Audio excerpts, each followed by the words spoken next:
I'm regularly having conversation with business owners who want to prepare themselves to sell their business. So today, this is precisely what we're going to talk about. We're going to talk about selling your business, preparing your business to be sold. We're going to talk about what people are looking when they're buying a company, and we also going to talk about how you overcome a major health issue to continue to run your business. Today, my guest is Connor Young from Kairo, and he knows a thing or two about those topics. Enjoy my conversation with Connor. Hello, and welcome to a new episode of the Business of Meeting podcast. A lot of people have always asked what I'm going to do if I'm going to sell my business, if I'm going to merge, if I'm going to acquire another business. And so today I have the great pleasure of having Connor Young from Kairo, which is one of the fastest small business in the field. And that is precisely what we're going to talk about. Connor, good to have you here today. Hey, good morning, Eric. Glad to be here. So you are in Austin, right? I am. Austin, Texas, where we're filming this in the summer. It typically gets above 110 degrees sometimes, especially in August. But I'm indoors with air conditioning right now, which is good. It's one of the hot place, no pun intended, America for innovation, for companies and mergers. So you're in the right place. Absolutely. I've told you this, Eric, and if you make your way down here, we have meetups, networking events, fun little happy hours, just tons of really cool restaurants, bars, hangouts where people are connecting constantly. My treat whenever you make it. Thank you. Actually, you make me think of something. I always ask to leverage the podcast to help my guest. And recently, I had a guest whose dream is she's a speaker, she's a professional speaker.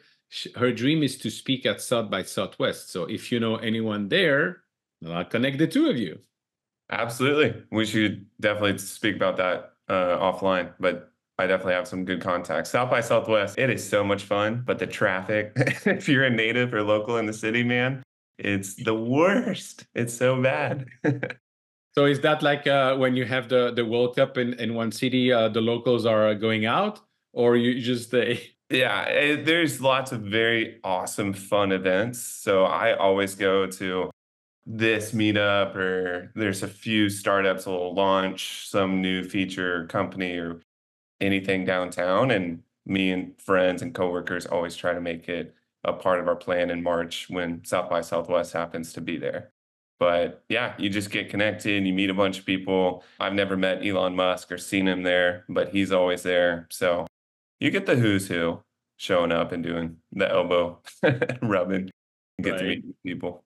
That's awesome. Have you always been living there, or you're from somewhere else? No, well, I grew up in San Antonio, Texas, and then did my schooling at the Texas A&M University, and Yeah. then moved to Austin in 2016, and have been here ever since. And have you always been dreaming of working in private equity and buying businesses? How did that come about? Yeah, I guess background or quick context is I work in investments, and that's what I started in 2016. That was mostly just traditional investments, so working with tons of clients, doing wealth management, financial planning. In 2020, everybody knows this, the whole world kind of shifted. Yeah. Everything really started to, change, and tons of people and clients even that we had started to ask questions, hey, can you look into these alternative investments? So like commercial real estate, private equity, the small businesses. And we said, sure. And then from just not knowing too much about, I guess, finding different deals in 2020, we did tons of really good analysis, research, underwriting for specific commercial real estate properties. But then what really took off were the small businesses or these private equity deals that our clients just loved. And they said, Connor, this is fantastic. I love looking at these types of projects or investments. Can you go find me more? Can you go find them off market? And that was the big question that just kind of changed everything. We had no idea how to find off market businesses in 2020. So that's just full honesty on cards on the table. But we said, hey, we'll figure it out. And then slowly but surely, we've used every database. We've built out so many different systems and programs, hired tons of people. And over, 4 years later, serving over 210 clients, being able to find off-market deals Wow. specifically addressed to their buy box. Yeah. Wow, absolutely amazing. I'm sure you know Walker Dybel, who wrote the book Buy Then Build and have. Yeah. So I went to this program. I love Walker. I think his content is phenomenal. One of the main challenge it's having the deal flow. So I have two questions on that. First, how do you manage to have that, especially off market? And second, how do you go into a field where, quite frankly, it's very crowded over there? Absolutely. First part, I would answer because deal flow is the biggest hindrance, the biggest bottleneck problem that all of our clients deal with. It doesn't matter if our clients are family offices and they're worth hundreds of millions, or if they're just a brand new searcher and just getting into the game. Deal flow affects both. That's just kind of how it is. But our solution comes in the form of volume. So we have developed a way to basically have our own internal database of over 18 million plus businesses and business owner contact information. And that was not technically easy to build or to get. And we're still improving it. We're still trying to add in and adjust accuracy of email, phone number, contact information, things like that. But as we've built that out continuously over and over, we've used, like I said earlier, every single database, but found building our own kind of solves that. But then take it steps further and then realizing emails, calls, texts, letters to these businesses has to be done in very certain ways and very different from like going after a plumbing business versus like an IT services business and how you communicate or reach out. And I tell people this all the time, we've failed probably more than anyone, which is great. Hopefully that means we've succeeded more than anyone, which I would love to have that statistic, but I just know we've tried every single thing and experimented. The failures help because then we're so skilled and adept at talking to that plumbing owner or that IT service business because we can reach out. We have the teams that can do anything and everything to get them to answer. Wow. And I love this mindset, this approach to life and business. So that's awesome. We're looking at the great tsunami, the baby boomers retiring, Mhm. that they don't have any succession plan or the next generation doesn't want to take over. And they also had some expectation in terms of multiple, which I believe are totally out of range. What do you see today in the market, and what is your prediction for the next 12 months? I kind of talk to tons of different clients, as you can imagine. And when they say silver tsunami, and there is an expectation, and they're right, the high vast majority of business owners are above the age of 62, which is kind of wild or crazy when you think about it, just in terms of Yeah. American business landscape. But that does mean if they can hand it off, great. So many of them have that opportunity for an employee or maybe a family member to come in. But the statistic that I've shared with people that's kind of surprising is I would say 9 out of 10 businesses that actually end up wanting to sell are thinking about selling for 18 to 24 months, which means almost 2 years they're seriously contemplating about selling. And that can include the process of maybe talking to a broker, maybe figuring some things out, putting company valuation or pieces of paper documents together that gets that ball rolling. But for somebody in a business like I'm in right now, that's fantastic. That's such a huge window because if somebody came to me with a phone call, very sophisticated, knows what they're doing, does tons of closings, acquisitions for themselves and clients, and they said, hey, we can handle this off market. We can do it extremely efficiently. We don't charge you a 6 to 15% broker commission fee. If Mm. you're looking to actually sell, we can make this happen. And if it's on a silver platter, like I said, Eric, I'm a business owner and I'm really in the trenches of thought of I need to sell. Mm. Perfect. Let me talk to you. What are you going to offer? Let's go. It's awesome. I'm coaching entrepreneurs, specifically in the meetings and event industry. And those who are telling me that they want to sell, I always ask when and what's your number. We Yeah. start talking, and most of the time they don't have answers to that. I'm helping them with that. But my question is more one of the point that I mentioned to them is the less you are involved in the daily operation, the highest the value of your business. So, as someone who's looking at those businesses to be sold, what are you looking at, and what would be your advice to a business owner obviously in the meetings and event industry, but I think it's valid for any business owner that is planning to sell their business in the future. If it's off market, which is the vast majority of things that we do, like we still work with tons of good brokers and have all of our clients get into what's called the preferred buyer broker network, where they have certain deals that they want to go after, they could be handed. But 95% of the time it being off market. And I'm talking to business owners that want to figure out if their business is at the right stage to be bought. You have such a powerful advantage to keep the entire negotiation discussion as relational as possible. That's what's getting all the deals that we do done. Truthfully, you can agree on a number, you can really kind of set up great terms, you could have all the financing in place, or you can be vastly ahead of the game and maybe be ready to buy these businesses in cash. But if there's no relationship there between business owner and then potential buyer, then it seems to not work out. And that's what I always advise my clients, because I say, hey, if there's one thing that we can just be honest about and set expectations, this is going to be much slower than maybe talking to a business that's already listed with a broker and everything else. Because if it's listed with a broker, that business owner has already been thinking or committing to selling for 18 to 24 months, like I said. But if it's just you and you're finding this deal off market, it needs to be very relational. And there's pros and cons with that. But the pro is there's no competition. You're talking to this business owner, and it doesn't have to be a massive bidding war. Yes, that owner could get the number that they want, but if you're playing the multiple game or however you want to structure your thesis, you could get the business at a much lower price point than maybe you were expecting to.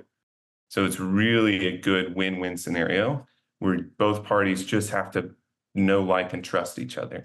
And that's what we help people do. Yeah, that's an absolutely great point. And remind me when I was looking to acquire a business, the first thing I did after hitting the wall on just looking the numbers too many times was, if I was interested and the over 30,000 feet numbers make sense, I wanted to speak with the business owner as soon as possible to see if there was a fit. But going back to the other part of my question is, what are you looking at in terms of value of the company when it comes to structure, when it comes to the involvement of the business owner or not in the daily operation? In other words, are they replaceable immediately, or is the business basically based on them? Very good question. Let me address that part too. I did skip over that, but the business owner being 100% involved in every single decision or every single action, operation internally it's not a red flag, but it is tough to then say, okay, if they're asking for a super high multiple, 5, 6, 7, 8, it's going to be maybe tough to address that because they're so hands-on if they want to be 100% out. But handling deals off market can come in the form of being as creative as possible to make it work.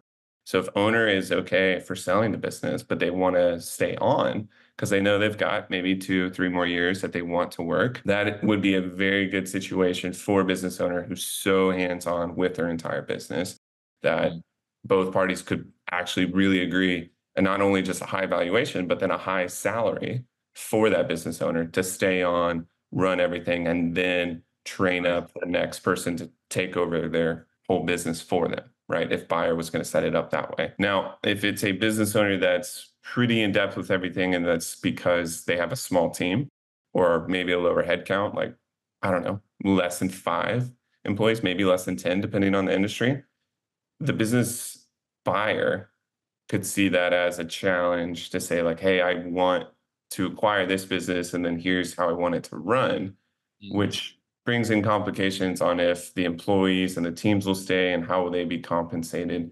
But if you're looking to sell, it's really important to just talk directly to the buyer. And I always recommend you don't have to hold every card close to your chest. You can come forward and say, like, hey, if this is the deal that needs to get done, here's all the skeletons in the closet, but then here's, most importantly, here's what I want. Like, if I can close the deal, this is what I want. And if you say that as upfront as possible or early on, that really does help, because then both parties are like, okay, I understand what the other person wants. Let's see if we can make this happen. Very interesting. Thank you. We're talking about AI every time, and obviously it's completely changing the business landscape and the way we live our life and run our businesses. In the companies you are exploring now, that you are analyzing now, are they already small business that have integrated AI? And what are they doing, or what should they be doing when it comes to the AI tools that you think would bring also values to their business? AI is so impactful. It's crazy, just the amount of growth that it's had over, the last couple of years. Valuation wise, and what we're using AI for, I'll hit on two areas because I'm glad you brought this question up. I love it. Number one, I'm going to attack it from the business owner standpoint, and then I'll go seller. So business owner and buyer, I'm sorry, business buyer first. When they're looking at company data and they're trying to find these businesses, and even ourselves being a really good M&A type of advisory firm, we have 18 million records of businesses in the US.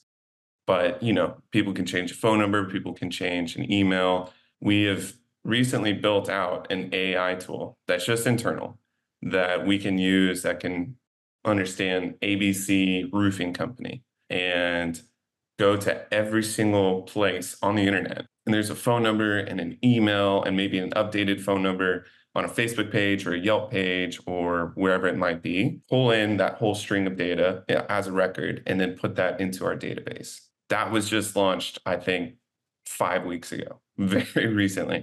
And I'm the wrong person to maybe ask about it because our CTO is just brilliant and he's the one who built it. But that is such a game changer for controlling accuracy of data. But for the business owner looking to sell, we're also working with a group right now. I can't disclose who just yet, but hopefully that can be announced soon. That is rolling out essentially a AI, put all the pieces done for you together type of service, where if an LOI is submitted by a business buyer to that business owner, Yeah. and then they can come to some sort of terms, it really just takes the entire process for that business owner to get all their documents together, can submit some accounting forms, or maybe connect their QuickBooks, or go over legal documents, certifications, licenses, puts it into a package for them, similar to what brokers would even do. But then that just gets done, placed perfectly organized into a data room. And then negotiation can just kind of finish up much, much quicker. That usually takes months. And AI is doing it like this. So that right there is the most exciting thing I could probably love for business owners, because it's amazing. It's like magic. I don't really know how it works. Oh, that's awesome. But where do you go then when you need to finance all those investments? Because you can come with a great idea, you can have the great team in place, but you have to pay this team. You have need to know about it. So I know there's the SBA with certain rules. I had Ami Kassar from Multifunding previously as a guest on the podcast. But what are the different options when it comes to financing? Yeah, you mentioned SBA, and the SBA loan is such an advantage that America has and American business owners have that, tons of countries don't. And it's a great tool to leverage buying a really good business. So if you were to take advantage of a small down payment and then can go to really good lenders, and we like to partner with some, Heather Andreessen is probably our number one go-to. She runs FISO, and they're probably the best player out there for figuring out lending partners. So that could be some major banks. She used to work with Live Oak Bank and at Live Oak Bank, and so that's a really big choice of hers. But she's very well, I wouldn't say just nurtured and adept in figuring out every single solution. So she is the complete opposite of like a cookie cutter, which we love. So we always like to make sure the deals that we have and partner with and work with clients get the right amount of detail and attention. And so if it's a standard SBA lender, great. There's even a perfect private credit fund that we work with. And that's for deals that really honestly have a lot of complications, but they should get funded. And it hits a bunch of snags with the SBA because there is so much red tape. So we go one of those two options. Heather is also involved with that credit fund too. And it's honestly such a really good play for buyers or acquirers to go one of two ways. It's what we normally recommend. Very good. I want to shift to a more personal question, if you don't mind. Sure. In preparing that, you know what I'm going to talk about. There's the roller coaster of entrepreneurial life. There's never a straight line from starting to growing without obstacle. And then some obstacle are definitely more unexpected and deeper than others. So you building this business, you're very successful, you're in the young 30s, and you being diagnosed with a brain tumor. So tell us about how did you learn about that and how did you overcome that? Absolutely. So this is very recent. So I love this show and listening to different episodes. So I don't want this to be shock value to anyone of your great audience, but being diagnosed with this brain tumor actually happened this year, January of 2024. And that came about from something I highly recommend, just on a side tangent, health wise. Getting standard blood work done every 6 months is another great thing that America provides, which is awesome. But doing that is something that saved my life. So I don't normally think too much on it, hardly ever get into it, but got blood work done in January. It showed different kind of indicator levels and then most importantly, hormone levels, where my doctors told me, hey, this is super abnormal and different. So we need to get an MRI. And that right there was enough to say, okay, they do an MRI and they find kind of like a, you know, smaller than a dime sized tumor right in between my eyes and the pituitary gland in the center of my brain. And I got that news and felt like I was just in disbelief. I couldn't accept it. Felt fine. Didn't really feel sick. Never had issues with like headaches or maybe some other things that bring up brain tumor, MRI types of things. And it was a complete blessing, in my opinion, that A, I got that blood work done, and B, I was able to get the MRI so fast. Unfortunately, this tumor was the size and dangerous and enough to, hey, we need to remove this. So surgery was scheduled. It takes a long time to set up. And I actually had that done at the very beginning of May. Huh. And that's time difference between like, first, second month of the year and May. I'm just sitting with what, in my opinion, a time bomb in my head. And suddenly, all these little concerns and worries I had about work and running the business and like helping with clients and doing all the thousand things and goals and aspirations, objectives that I had for 2024 just changed dramatically. I suddenly realized like the most important thing is my family, my faith, my family. And then what I care about most with work is just being able to help other people. That suddenly became so much more important instead of like, how many businesses can we close this month, this quarter, Mhm. right? How many, new clients can we sign up and things like that. It really shifted everything in terms of quantity to quality.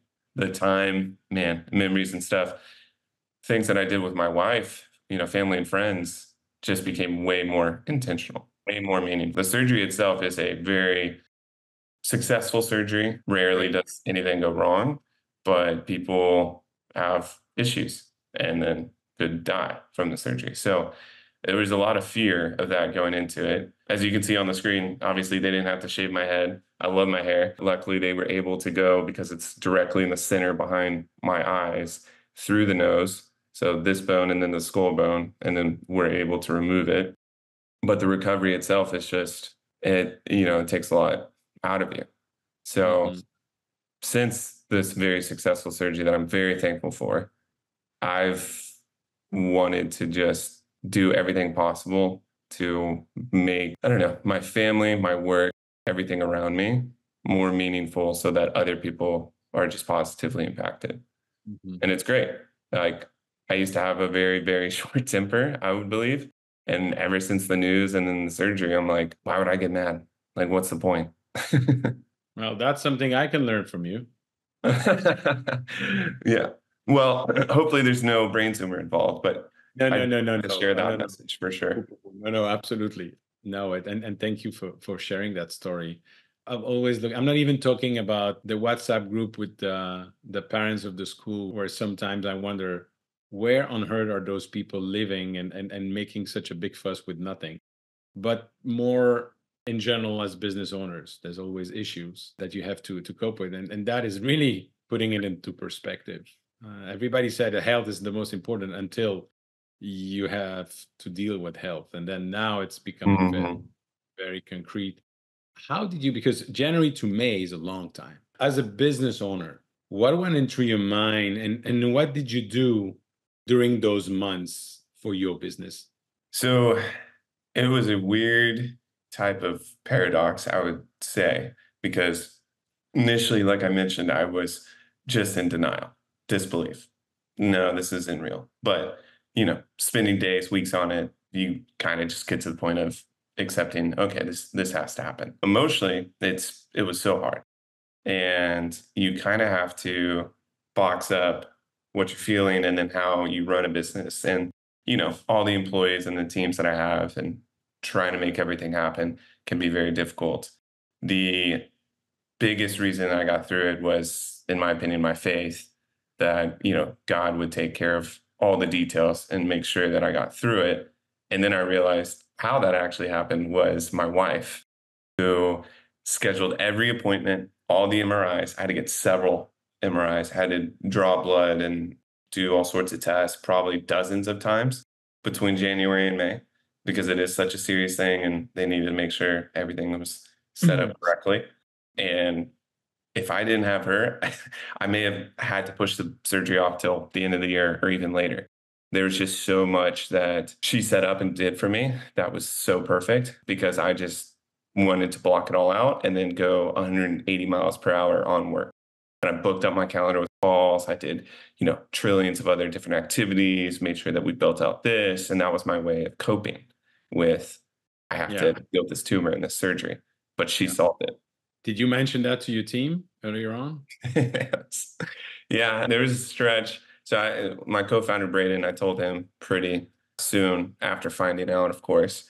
But then the rest of the team, go through all the hard work, and they may have noticed, like, wow, Connor seems so stressed. What's going on? Like, he really wants to do this, this, and this. Like, oh man. And I think I actually got feedback from one of my employees after I'm like made the company announcement and hey, I'm gonna have to do this, and it's first week of May, whatever. He approached me or we talked on the phone and he said, yeah, I was wondering why you were just so like, I don't know, anxious. And then, yeah, this makes all the sense in the world. Like, Yeah. I can't believe you held it together that well. This is so good. But I'm sure now, as you said, you're looking at life differently. What does your team said about you post surgery? This is the feedback. So I don't know if they're just making me feel good or not in recovery, but they are, hey, you are much less stressed. You're not getting angry at these things. It's good to see you recovering and kind of slowly coming back. But I have shifted my honestly entire focus from what I was doing. I was, like I said, taking calls sun up to sundown with clients or other things, partnerships, everything. And I have dialed that back significantly, where I'm doing probably 5 to 10% calls that I've normally done. And some of that is recovery related, not necessarily being in calls constantly, but the other part is just I need to let go Mm, and the surgery and slow down. And the mm. surgery definitely made that happen. Where I was like, hey, the only thing that's probably going to make me pause is brain surgery. And guess what? That's what I got in May. And a lot of business owners that I talk to are the same way. They're like, if I just don't, if I'm not involved, like it's going to fall apart. I need to have the control. And that was me. And instead, the brain surgery, having the months in advance, made us hire a ton more people so that they could take the calls and all sorts of stuff that I was doing. And then secondly, got us really good into building out systems and delegation. So like people knew what they Yep. were doing too. And instead of it being hurtful for us, in my opinion, I was like, man, if I'm not involved, our revenue is going to go down for months and it's going to take half a year to get back. Our revenue has jumped Yeah. month over month since Yeah. this year started. And surprisingly, even with the surgery and everything else. So maybe I'm more useless than I thought, which is great, but that's been the big shift for sure. That unfortunately that you had to go through to health issues to do that, and That is something that I discovered in my first business. I had a project. Nobody's going to do it better than I do. I'm not going to delegate anything. And then, oh, shoot, I need a new project. Project's almost over. Oh, great, I have a new project. Nobody's going to do it. And basically, it's the hamster wheel to get out until you realize that whether you're a solopreneur starting a business or having a small business size already, the fact that you're looking at systematically changing your mindset instead of I have to be involved with who can do it for me? Is there anyone better that can do it? What should I focus my time on? And what should I be delegating? And that is totally a game changer. Yeah. And you can spout it from the rooftops all you want, but until you actually do it and then realize like, oh, I can get a team around me and make them really good so that I can focus. This is so cliche, but focus on working on the business instead of in the business as much. And that's such everyone says that, but do you actually believe it? Try it. Honestly, do it. Go hire those people that you think you really just need to hand things off to. It's been so rewarding. I love it. Amen. Absolutely. Connor, thank you very much for sharing the story and sharing what you're doing. I think it's fascinating. I have two last questions for today. The first one is, how do people get in touch with you? Yeah. If you want to check us out, you can contact me directly at team@kairodata.com. That's KAIRODATA.com. You can check out that website too. See a bunch of different things on tools, resources that we help people either sell or acquire their businesses. And then, if there's ways that people can reach out or if they just want a direct call, I'll actually include some sort of scheduling link. I don't know if that can be included elsewhere, but sure, you can show notes or description, etc. But that's probably the quickest and best way. Perfect. And my last question, you never know who's listening.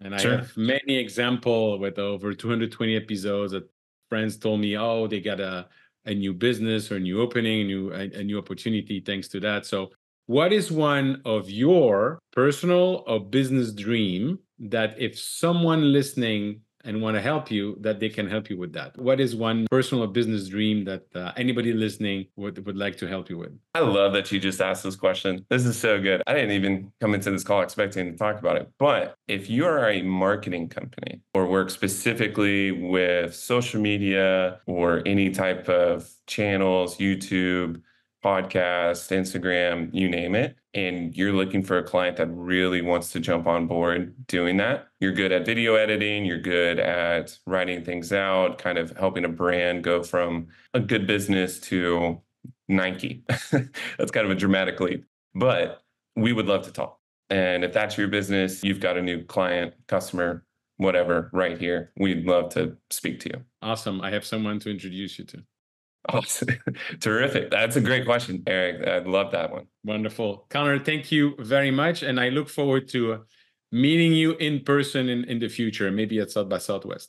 Okay. We got you, man. I will get you connected for sure. Thank you. Connor, thank you so much for spending the time with me today. And I'm so glad that your health issues are now over. And I love the way you've built your business. Ladies and gentlemen, if you want to connect with me, please follow me on LinkedIn or go to the website eventbusinessformula.com where you can find a lot of resources. And if you learn anything today, please share this episode with your network. Thank you. Bye-bye.